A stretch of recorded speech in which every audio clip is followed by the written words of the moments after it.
పుష్కరాలు, పుష్కరము యొక్క ప్రాధాన్యత ఏంటి అనే విషయాన్ని మనము చూద్దాం. ప్రతి సంవత్సరము దేవగురువు అయినటువంటి బృహస్పతి రాశి మారుతూ ఉంటాడు. అంటే ఒక రాశి నుండి ఇంకొక రాశిలోకి ప్రవేశిస్తూ ఉంటాడు. ఆ ప్రవేశించేటువంటి సమయం లోపల మొదటి 12 రోజులు, అంత్యంలో వచ్చేటువంటి 12 రోజులను పుష్కరాలుగా మనము భావిస్తాం. అంటే మేషరాశిలోకి బృహస్పతి ప్రవేశించింది మొదలుకొని 12 రోజుల మట్టుకు గంగా నదికి పుష్కరాలు వస్తూ ఉంటాయి. అలాగే వృషభ రాశిలోకి ప్రవేశించినటువంటి సమయంలో నర్మదా నదికి పుష్కరాలు వస్తూ ఉంటాయి. మిథున రాశిలోకి ప్రవేశించినటువంటి సమయం లోపల సరస్వతి నదికి వస్తాయి. కర్కాటక రాశిలో ప్రవేశించడం మూలకంగా యమునా నదికి పుష్కరాలు అనేటువంటివి వస్తాయి. ఇలా ఒక్కొక్క రాశికి ప్రవేశిస్తున్నటువంటి సమయం లోపల జీవనదులు, పవిత్రమైనటువంటి నదులు మనకు భారతదేశంలో ఎన్నో ఉన్నాయి. కాబట్టి అలాంటి మహానదులకు పుష్కరాలు వస్తూ ఉంటాయి. ఈ సంవత్సరము దేవగురువు బృహస్పతి కర్కాటక రాశిలోకి ప్రవేశిస్తున్నాడు. 1వ తారీఖున రాత్రి 1:45 కర్కాటక రాశిలోకి ప్రవేశిస్తున్నాడు. అంటే తెల్లవారితే నుండి, అంటే 2వ తారీఖు నుండి 12 రోజుల పాటు, అంటే 13 జూన్ వరకు పుష్కరాలు యమునా నదికి వస్తున్నాయి. అయితే ఈ యమునా నదికి పుష్కరాలు రావడము అంటే ఏంటి అనంటే, మన సాంప్రదాయం ప్రకారంగా, మన హిందూ ధర్మం ప్రకారంగా మనకు ఈ జలము, నీటికి అత్యంత ప్రాధాన్యత ఉన్నది. నీరు అనేది ఎప్పుడు కూడాను ఉండేటువంటి ఒక భౌతిక రాశి. అంటే అన్నీ కూడాను లయమైపోతాయి. పృథివీ, ఆకాశము, మిగతా అన్ని వస్తువులు కూడాను నీళ్ల లోపల లయమైపోతాయి, నీళ్ల లోపల కలిసిపోతాయి. కానీ ప్రళయ కాలం లోపల కూడాను నీరే ఉంటుంది అనేటువంటిది మనకు శాస్త్రం చెప్తుంది. కనుక నీటికి అత్యంత ప్రాధాన్యత ఉంది. అయితే అలాంటి ఈ నీటికి సంబంధించినటువంటి నదులు, మనకు జీవనదులు, పవిత్రమైనటువంటి నదులు మన భారతదేశంలో ఉన్నాయి. అయితే ఈ పుష్కరాల లోపల ఒక నదీ ఉత్సవంగా మనం భావిస్తాం. ఒక్కొక్క నదికి ఉత్సవంగా మనము భావిస్తాం.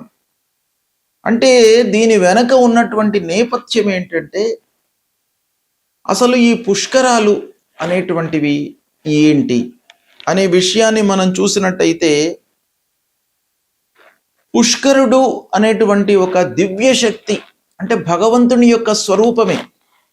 అలాంటి ఆ భగవంతుని యొక్క స్వరూపము ఈ గురువుతో కలిసి సార్ధ త్రికోటి తీర్థర సహిత అని, అంటే 33 కోట్ల దేవతలతో కలిసి ఈ నదికి రావడం అనేటువంటిది మనకు శాస్త్రం చెప్తోంది.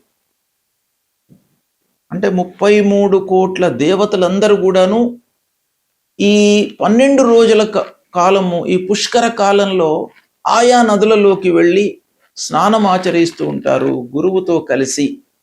కనుక అలాంటి పవిత్ర సమయం లోపల మనం కూడాను వెళ్ళి స్నానం ఆచరించి పితృదేవతలకు తర్పణాలు, శ్రాద్ధాదులు చేయడం మూలకంగా, దాన ధర్మాలు చేయడం మూలకంగా అక్షయ పుణ్య ఫలితము వస్తుంది అని మన శాస్త్రం చెప్తుంది. అయితే ముఖ్యంగా ఈ పుష్కరం లోపల, అంటే ఈ 12 రోజులు మహానదులకే పుష్కరాలు చెప్పబడి ఉన్నాయి. పుష్కరము అనంటే 12 రోజులు. ఈ 12 అనే సంఖ్యకు చాలా పవిత్రత ఉంది. దేవగురు అయినటువంటి బృహస్పతి సంవత్సరం పాటు కర్కాటక రాశిలో ఉంటాడు. 12 నెలలు కూడాను కర్కాటక రాశిలో ఉంటాడు. మొత్తం 12 నెలలు కూడాను మనం పుష్కరాలుగా భావించాం. మొదటి 12 రోజులు, చివరి 12 రోజులను మట్టుకే మనం పుష్కరాలుగా భావిస్తాం. శాస్త్రం కూడాను అదే చెప్తుంది. అంటే 12 అనే సంఖ్యకు పవిత్రత ఉంది. చాలా విషయాలలో మనము పితృకర్మల లోపల దశాహము, ద్వాదశాహము అని అంటాం. తర్వాత ఈ 12 అనే సంఖ్య 12 రాసులకు సంబంధించినటువంటిది కూడాను మనకు తెలియజేస్తుంది. కాబట్టి ఈ 12 రోజుల లోపల మనం ఏం చేయాలి? తల్లిదండ్రులు లేనటువంటి వాళ్ళు తల్లిదండ్రుల ప్రీత్యర్థమై వాళ్లకు తర్పణాలు, శ్రాద్ధాదులు, దానము, తర్వాత తోచిన కొలది అన్నదానం చేయడము, ఇలాంటివి చేయడం మూలకంగా పితృదేవతలు సంతృప్తి చెంది మనకు అనుగ్రహాన్ని ఇస్తారు.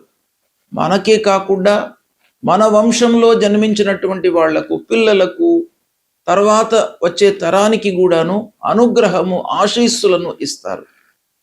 కాబట్టి అందరూ కూడాను, అంటే తల్లిదండ్రులు లేనటువంటి వాళ్ళు తర్పణాలు, శ్రాద్ధాదులు ఇవన్నీ చేసుకోవాలి పుష్కరం లోపల.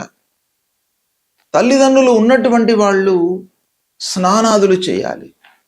స్నానము, దానము, తర్పణము, శ్రాద్ధము ఇవన్నీ కూడాను చాలా ముఖ్యమైనటువంటి కర్మలు. ఏంటంటే మనిషి పుట్టుకతోనే కొన్ని రుణాలతో పుడతాడు అని శాస్త్రం చెప్తోంది. పితృరుణము, ఋషి రుణము, దేవరుణము. పితృరుణము, ఆ రుణం నుండి మనం విముక్తులం కావాలి. పితృరుణం నుండి మనం విముక్తులం కావాలి అనంటే పితృదేవతలకు తర్పణాలు, శ్రాద్ధాదులు, దానాదులు చేయాలి.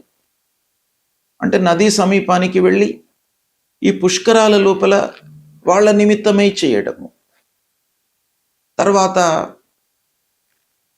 ఋషి రుణము, అంటే ఋషులు మనకు ఈ వాంగ్మయాన్ని, శాస్త్రాలను, మన జీవితాన్ని ఒక సుఖమయంగా నడపడానికి ఎన్నో విషయాలను, పురాణాలను, ఇతిహాసాలను ఇవన్నీ కూడాను మనకు అందించారు. మరి వాళ్ళ రుణం తీర్చుకోవాలి. వాళ్ళ మూలకంగానే మనకు మంచి చెడులు అన్నీ కూడాను మనకు తెలుస్తున్నాయి.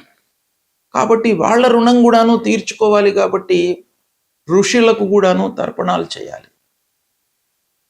దేవతల మూలకంగా మనకు అనుగ్రహం లభిస్తుంది. కాబట్టి దేవతలకు ప్రతినిత్యం కూడాను అర్చన చేయాలి. తద్వారా ఆ దేవ రుణం అనేటువంటిది తీరుతుంది. ఇలాంటి కర్తవ్యాలు మనకు శాస్త్రంలో చెప్పబడి ఉన్నాయి. కాబట్టి ప్రతి వాళ్ళు కూడాను ఈ పుష్కరాలను సద్వినియోగపరచుకోవాలి. అయితే ఇప్పుడు యమునా నదికి పుష్కరాలు వస్తున్నాయి. ఈ యమునా నది అనేటువంటిది మన భారతదేశంలో అత్యంతమైన పవిత్ర నదులలో ఒకటి. ముఖ్యంగా గంగా, యమున, సరస్వతి అనేటువంటిది త్రివేణి సంగమము మనకు చాలా హిందూ ధర్మంలో మహాతీర్థంగా చెప్పబడి ఉన్నది. అంటే ఎవరైతే ఈ సంగమంలో స్నానాదులు చేయడము, తర్పణాలు వదలడము, తర్వాత శ్రాద్ధాది కర్మలు చేసుకోవడం మూలకంగా అత్యంత పుణ్యము లభిస్తుంది అని శాస్త్రం చెప్తోంది. అయితే ఈ యమునా నదికి సంబంధించినటువంటి పుష్కరాలు వస్తున్నాయి. కాబట్టి యమునా నది యొక్క మహాత్మ్యం ఏంటి అనేది మనం సూక్ష్మంగా చూసినట్టయితే, యమునాదేవి ఎవరు? సూర్య భగవానుడి యొక్క కుమార్తె. సూర్యుడు మనకు త్రిగుణాత్మికమైనటువంటి ఒక భగవంతుడి యొక్క స్వరూపము. అలాంటి సూర్య భగవానుడి యొక్క పుత్రిక యమునాదేవి, యమధర్మరాజు యొక్క సోదరి. అయితే ఈ యమునా నదికి కృష్ణుడికి చాలా సంబంధం ఉంది. అంటే యమునా నదిలో స్నానం చేయడం మూలకంగా యమలోక భయాన్ని తొలగిస్తారు. అంటే యముని మూలకంగా కలిగేటువంటి భయము, యమలోక భయము దూరం అవుతుంది అని మన పురాణాలు చెప్తున్నాయి. అయితే యమునా నదికి కృష్ణుడికి ఎలాంటి సంబంధం ఉంది? కృష్ణుడి యొక్క బాల్యం మొత్తం కూడాను యమునా నది తీరం వద్దనే కొనసాగినట్టుగా మనకు పురాణం చెప్తోంది. మధుర, బృందావనము, గోకులము ఇవన్నీ కూడాను యమునా నది తీరంలోనే ఉన్నాయి. సాక్షాత్తు భగవంతుడు అక్కడ నడిచినటువంటి ప్రదేశము, పెరిగినటువంటి ప్రదేశము యమునా నదీ తీరము. కాబట్టి యమునా నదికి పుష్కరాలు వస్తున్నాయి గనక ఇది అత్యంత పవిత్రమైనటువంటి పుష్కరాలు. కాబట్టి ఈ పుష్కరాలలో అందరూ కూడాను స్నానము, దానము, భగవంతుడికి సంబంధించినటువంటి స్తోత్ర పారాయణము ఇవన్నీ కూడాను చేయడం మూలకంగా మనకు ఏం కలుగుతుందయ్యా అనంటే పాపక్షయము కలుగుతుంది. పాపాలన్నీ కూడాను దూరం అవుతాయి. అంటే మనము స్నానం ఆచరించడం మూలకంగానే పాపాలన్నీ కూడాను దూరం అవుతాయి. స్నానంతో మనకు పాపాలు ఎలా వెళతాయి అనంటే స్నానం అనేటువంటిది అత్యంత ముఖ్యమైనటువంటి ఒక విధిగా శాస్త్రం చెప్పబడింది. అంటే మనం స్నానము చేయడం మూలకంగా దశవిధ పాపాలన్నీ కూడాను దూరమవుతాయి. ఇక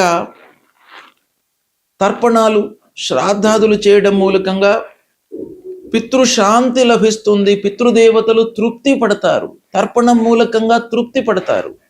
శ్రాద్ధాదులు చేయడం మూలకంగా వాళ్ళ యొక్క అనుగ్రహం లభిస్తుంది. కాబట్టి ఇవి తప్పకుండాను చేయాలి. తద్వారా వంశ వృద్ధి కలుగుతుంది.